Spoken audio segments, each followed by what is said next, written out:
Pour une meilleure expérience, l'utilisation d'un casque audio est conseillée. Chaque changement de scène sera précédé de ce son.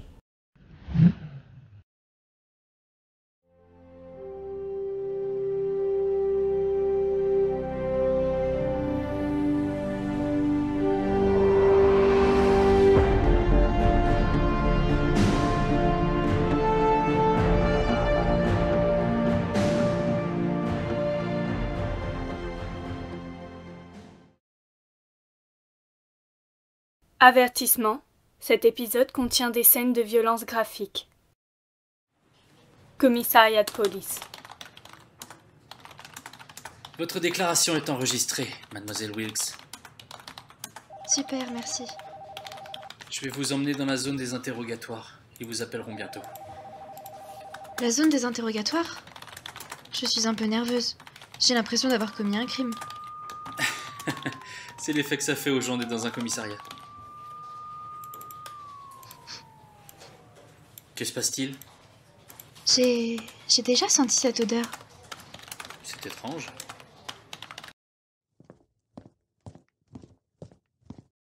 Voici la zone des interrogatoires. Le policier et Poppy s'arrêtent pour regarder 3 hommes, assis et menottés à l'air peu fréquentable. Notre commissariat est vieux et un peu exigu. Alors les suspects et les victimes sont interrogés au même endroit. Désolé. Nous avons demandé des aménagements. On croise les doigts pour que ce soit accepté. Oh, je comprends. Ce n'est rien. Maintenant que j'y pense... Flashback. 3 mois plus tôt, un appartement rempli de cartons. Merci de m'avoir fait visiter l'appartement, Madame Harrow. Mais je vous en prie, ma chère. Un cookie ? Oh, merci. Oh, Poppy, il y a une chose que je dois vous dire, puisque vous venez d'arriver à Narin. On y est en général en sécurité, mais ne vous approchez pas trop de certains quartiers, comme Arrest Street. Ça s'appelle Arrest Street, mais c'est un immense quartier contrôlé par les gangsters et par des gens très dangereux. J'ai entendu dire qu'il y a quelques mois, une énorme fête avait eu lieu là-bas. C'était l'anniversaire d'un grand ponte chez les gangsters. Des milliers d'entre eux se sont réunis pour faire la fête, et c'était le chaos dans tout le quartier. Et à cause de ça, les autorités de Narin ont dû déployer des centaines de policiers lourdement armés. Ils gardent tout ça secret, mais tout le monde est au courant. Dans son t-shirt « Drink Big Little Mermaid », Poppy stoppe son cookie à quelques centimètres de sa bouche, l'air inquiète. Mon Dieu, c'est super terrifiant. Et tout ça, c'est gardé secret ? Pas étonnant que je n'ai rien vu sur Internet. Oh, je suis une horrible vieille femme. Ce n'est pas si terrible. Ne me laissez pas vous effrayer. Surtout pas maintenant que j'ai enfin trouvé un locataire pour ce fichu appartement. Ne vous en faites pas, Madame Harrow. Je resterai loin de ce quartier. Merci de m'en avoir informé. Il se fait tard. Je vais essayer de finir de m'installer ce soir. Elle se penche pour prendre le carton de déménagement. Le reste de Narin est superbe. Je suis sûre que vous vous y plairez autant que nous. Fin flashback. C'est ce que m'a dit ma propriétaire quand je suis arrivée ici. Je n'ai pas vraiment fait attention. Après tout, j'ai toujours voulu m'installer ici. C'est la plus grande ville de notre pays, pleine d'opportunités professionnelles. C'est donc le rêve de tout diplômé de vivre et travailler ici. Oh, je ne devrais pas le regarder comme ça. Mademoiselle Poppy Lance Wilkes, l'inspecteur Lann est prêt à vous recevoir, au bout du couloir à gauche. Oui, madame. Ne vous en faites pas. Tous nos suspects sont sous étroite surveillance. D'accord, merci pour votre aide. Combien d'autres victimes doivent être interrogées ? Trop. On dirait qu'on va devoir encore faire des heures sup.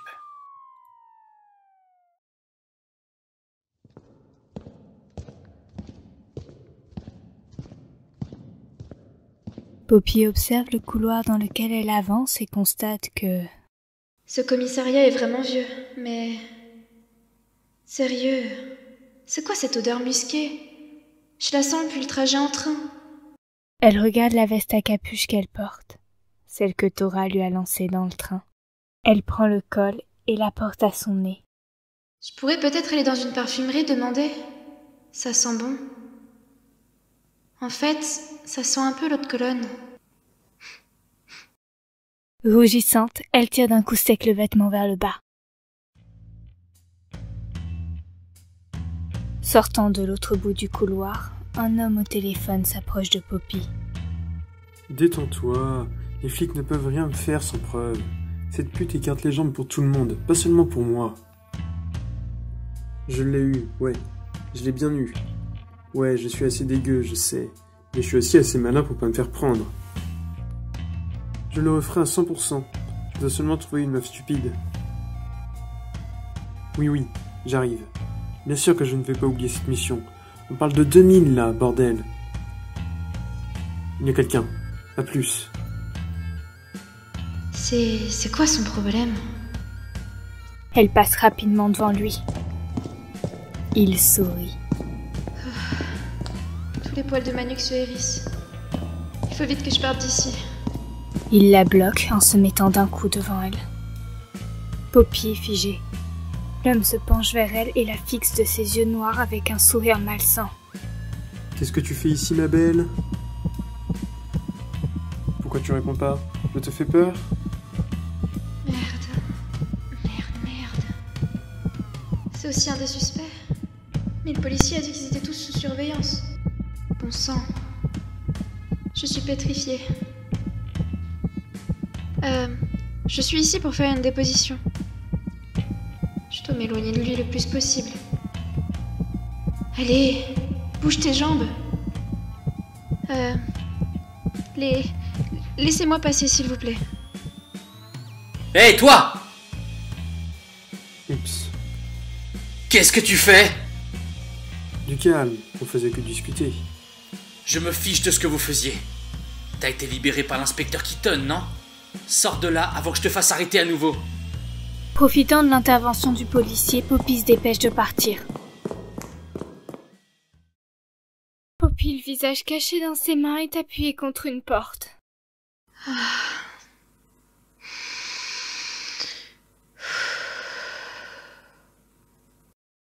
Elle ouvre les yeux. Reprenant du courage, elle enlève ses mains de son visage. Elle a les yeux fermés, les cils remplis de larmes. Elle essuie ses larmes avec sa manche.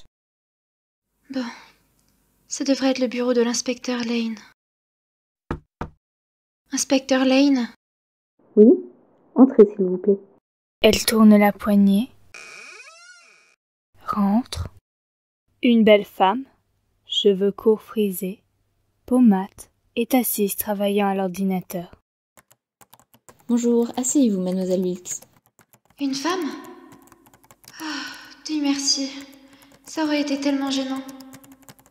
Elle est si jolie. Quelques minutes plus tard... Alors, votre t-shirt a été déchiré après que vous ayez eu un accident? L'homme le savait-il? Est-ce qu'il était là quand vous l'avez déchiré? Non. Il n'était pas là, non. Donc, il ne savait pas que votre poitrine serait à l'air lorsqu'il a pris cette photo de vous? Oh, je n'ai pas pensé que...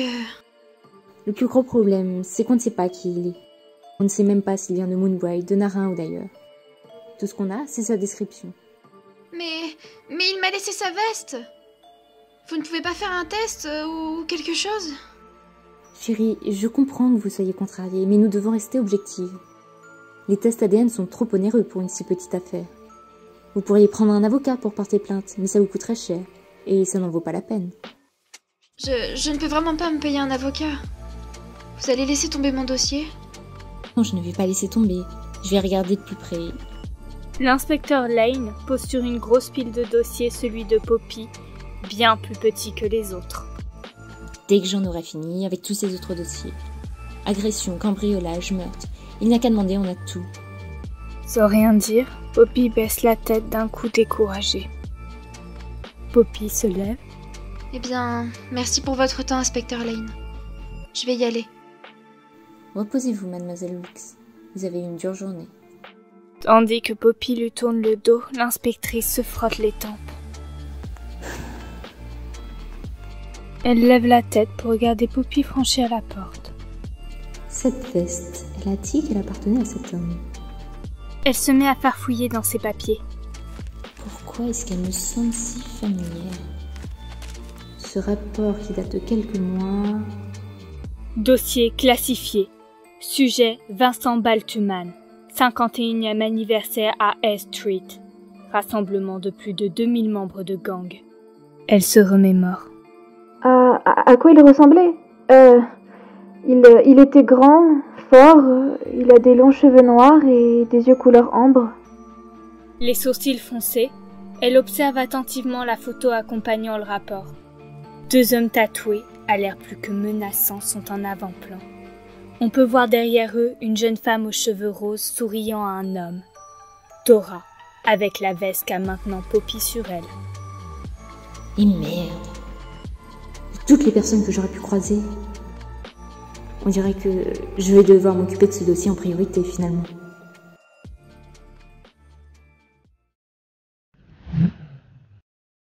Quelque part dans la ville de Narin. T'as les clés avec toi?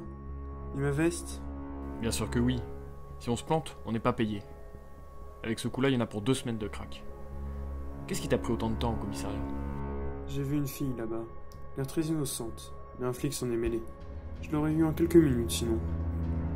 Les 2 hommes enfilent des cagoules. T'es un malade. Concentre-toi sur la mission, mec. T'inquiète, c'est un trou à ras ce quartier. Personne ne va nous déranger. On rentre chez Goliath, on trouve ce carnet et on sort de là. L'homme qui au commissariat avait bloqué le chemin à Poppy ouvre un placard. En plus, personne d'autre ne sait qu'il vit ici. C'est un genre de cachette. Attends. Il y a quelque chose qui cloche ici. De quoi tu parles? C'est pas la couille molle. On trouve le carnet et on y va. Mec, j'ai un frisson. Je sais pas pourquoi. T'es sûr que personne d'autre connaît cet endroit? Écoute, il faut qu'on sorte de là. Oui, mais putain de lampe torche, je vois rien ici. Qu'on sorte? C'est quoi ton problème? L'homme qui cherchait sa lampe se fige en entendant Tora dans son dos. Ouais, pourquoi partir si vite? Oh bordel! Restez un peu là qu'on s'amuse. 1 minute. L'homme louche du commissariat se retourne rapidement. T'es qui? Il se prend la main de Tora en pleine face. En une fraction de seconde, il se retrouve le crâne fracassé au sol, le sang gicle. Tora, au-dessus de lui, le maintient au sol, une expression sauvage sur le visage. Je veux savoir qui t'a envoyé ici.